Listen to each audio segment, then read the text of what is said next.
Souris des villes, souris des champs.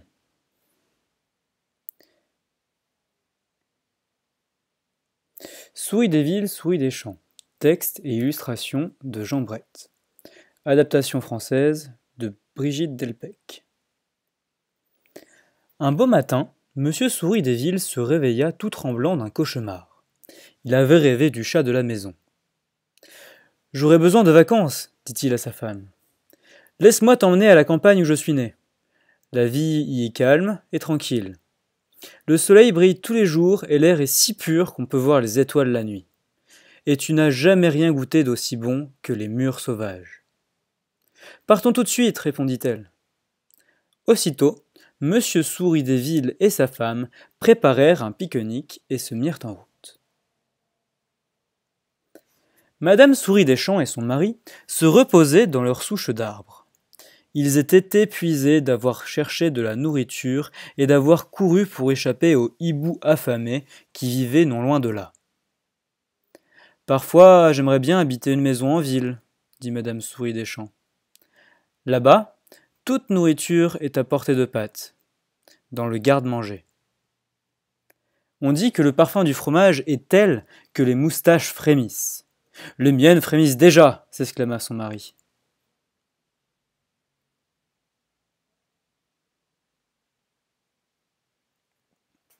Les souris des villes installèrent un gros morceau de fromage sur la nappe du pique-nique, juste devant la maison des souris des champs.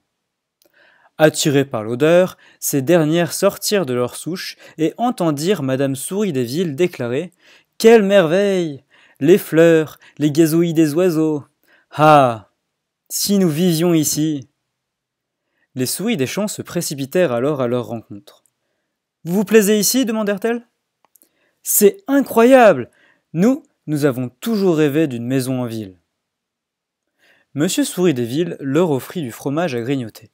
« Et si nous échangions nos maisons ?» proposa-t-il. « Vous accepteriez ?» s'étonnèrent les souris des champs, la bouche pleine du délicieux fromage. « Alors, partons tout de suite. » En se disant au revoir, chacun était persuadé d'avoir tiré le meilleur parti de l'affaire.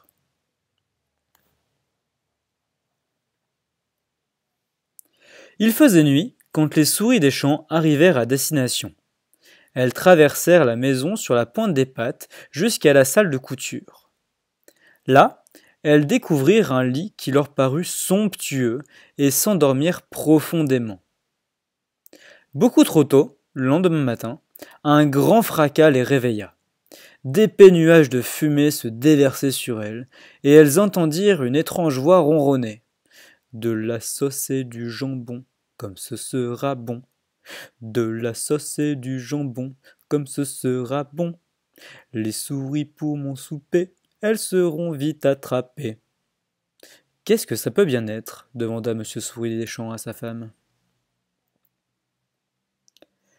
Pendant ce temps, les souris des villes se réveillaient avec les oiseaux, impatientes de ramasser des mûres pour leur petit déjeuner.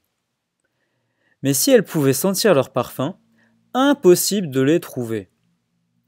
Comme Madame Souris des villes conseillait à son mari de bien repérer le chemin du retour, elle sentit une large goutte s'écraser sur sa tête. « Qu'est-ce que c'est ?» demanda-t-elle. « Est-ce que la baignoire fuit ?»« Mais non, nous sommes à la campagne maintenant, » répondit son mari. « Ce sont des gouttes de pluie. » Juste à ce moment, un éclair illumina le ciel et une averse s'abattit sur les deux souris. Trempées, elles détalèrent vers la souche.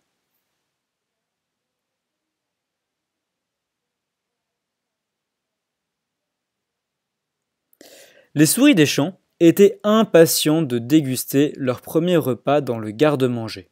« Je suis sûre qu'il y a du jambon dans la glacière et des petits pains dans la panière, » dit Madame Souris des champs. « Mais l'odeur la plus alléchante vient de ce côté-ci. Ce doit être un bon vieux fromage. Je vais grimper sur tes épaules pour l'attraper. » Mais c'était encore trop haut. « Mets-toi sur la pointe des pattes, » demanda-t-elle. Malheureusement, comme elle parvenait à la hauteur du fromage, son mari perdit l'équilibre. Le couvercle de la boîte claqua et la pauvre souris se retrouva suspendue par la queue. « Au secours ! Je suis coincée s'écria-t-elle affolée.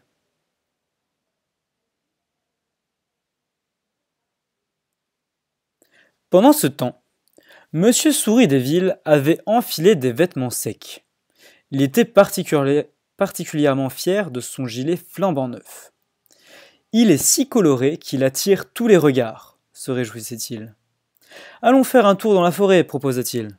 Nous reviendrons chargés de glands et de noix. Mais leur promenade fut rapidement interrompue. Le gilet de Monsieur Souris des Villes était en effet si voyant qu'il attira la curiosité d'un drôle d'oiseau noir.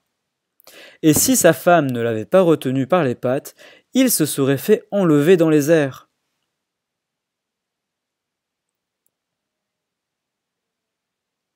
Non loin de là, en ville, Monsieur Souris des Champs tâtait la queue soyeuse de sa femme. Rien de cassé, dit-il. Mais alors qu'il leva les yeux vers elle, il vit combien elle était triste et découragée. Je sais ce qu'il faut pour nous réconforter, dit-il. Suis-moi. Il avait repéré une petite fenêtre au-dessus des étagères du garde-manger. Ils y grimpèrent ensemble. Lorsqu'ils arrivèrent tout en haut, Monsieur Souris des Champs essuya la suie sur la vitre, et ils purent admirer un morceau de ciel bleu. Est-ce que ce n'est pas comme chez nous demanda-t-il à sa femme.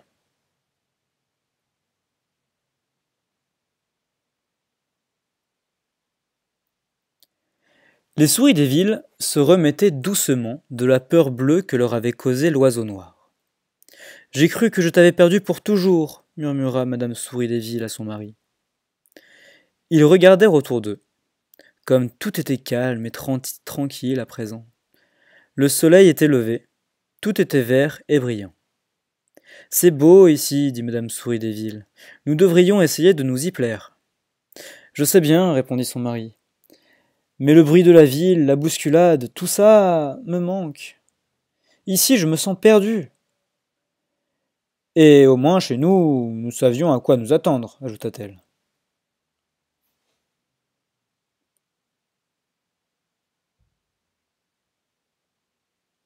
Les souris des champs, elles, savaient qu'il faut rester à la maison pendant l'orage. Elles savaient aussi qu'il faut se méfier du hibou affamé. Mais elles découvrirent vite qu'il y avait en ville d'autres dangers lorsqu'elles trouvèrent un savoureux morceau de fromage abandonné sur une tablette de bois. Cette fois, c'est toi qui le prends, dit Madame Souris des Champs. Je tremble encore d'avoir été coincée tout à l'heure. Alors, toute moustache frémissante, son mari rampa vers le fromage. Comme il l'atteignait, sa patte glissa. Il entendit un sifflement terrible, suivi d'un claquement sec, et il fut projeté à travers la pièce. Il atterrit sur quelque chose de doux et chaud, comme de la fourrure. Il l'avait échappé belle.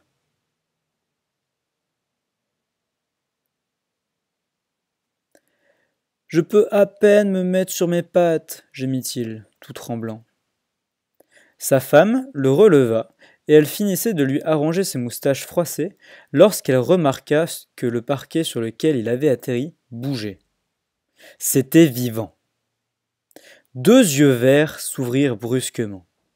Cours cria-t-elle en regardant la chose. C'est un hibou avec des dents.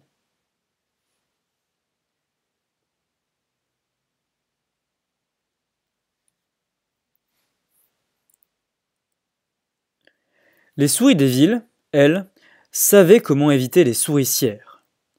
Mais elles découvrirent vite que la campagne recelait ses propres périls. Quand, patte dans la patte, elles explorèrent les berges de la rivière. Brusquement, l'eau frémit et s'agita. Une énorme tête ruisselante surgit et les regarda. C'était une loutre des rivières. Les souris filèrent à toute vitesse vers leur souche, pour y trouver un hérisson roulé en boule devant la porte. Puis, elles entendirent à travers les buissons des craquements bizarres qui se dirigeaient dans leur direction. C'est plus que je ne peux supporter, balbutia Madame Souris des Villes. Elle détala vers l'arbre le plus proche. Son mari à ses trousses.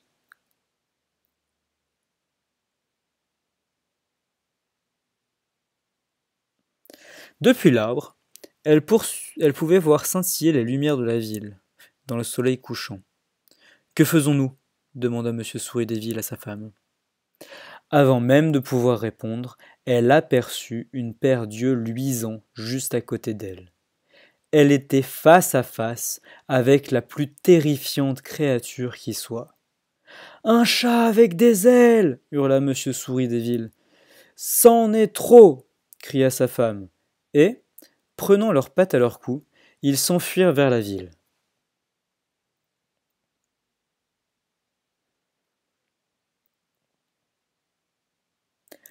Alors que les souris des villes, paniquées, couraient vers la ville, les souris des champs, terrorisées, s'enfuyaient vers la campagne.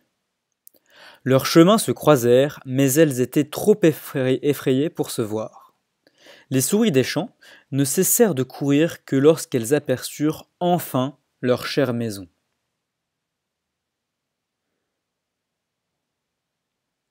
Les souris des villes coururent jusqu'à ce qu'elles aient rejoint leur propre demeure. L'odeur de renfermé, la fumée qui venait de la cuisine, tout semblait merveilleux. Même les bruits de la rue étaient réconfortants et amicaux. On n'est jamais aussi bien que chez soi, soupira M. Souris des Villes en s'installant avec sa femme dans leurs vieilles pantoufles bien chaudes. Du haut de leurs douillettes petites souches, les souris des champs contemplaient la pleine lune qui brillait dans le ciel. « Vous nous avez manqué, » lui dirent doucement, tout heureuses. Plus loin, sur la route, le chat et le hibou se heurtèrent violemment. Le choc les assomma. Le chat se réveilla lentement et frotta avec précaution sa tête douloureuse. Il leva les yeux et vit le hibou s'épousseter. Il eut alors une idée. « Hibou, et si nous échangions nos maisons ? J'ai toujours souhaité connaître la vie simple de la campagne. »